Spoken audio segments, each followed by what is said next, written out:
We worship it.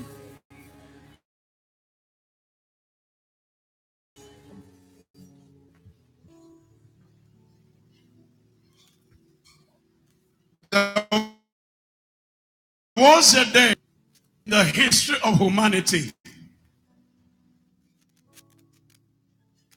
when the Creator in human form entered into a fellowship like this. And that particular fellowship was an ordinance set by God the Father that should be observed yearly. And that ordinance was to be observed 7 days. And within those 7 days, no man that appeared there goes home empty. If you were in trouble before that time, by the time you finish the 7 days, your story will change. If you had ever lacked anything, after the 7 days, you will go home with surplus. But at this particular time, that the master was on earth in the human form, they had this feast.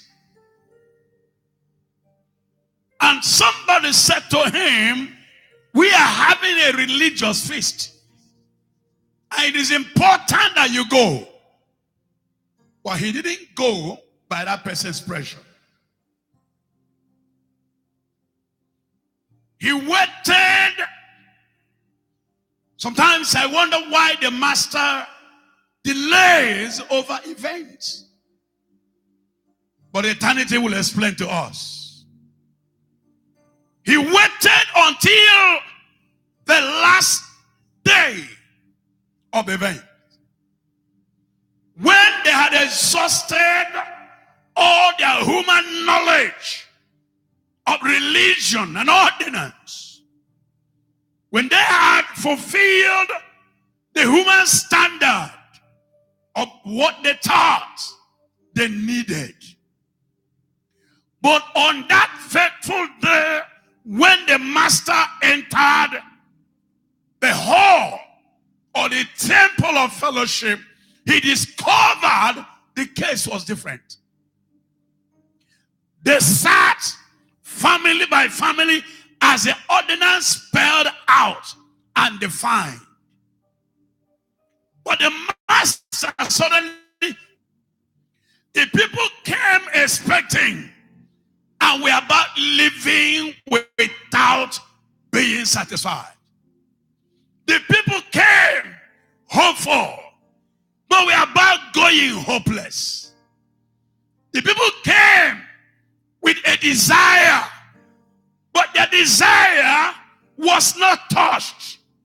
The people came with a longing of fulfillment of their dream. But they were about living and dispersing back home without a new story to tell. The high priest was seated on his seat, but there was no answer.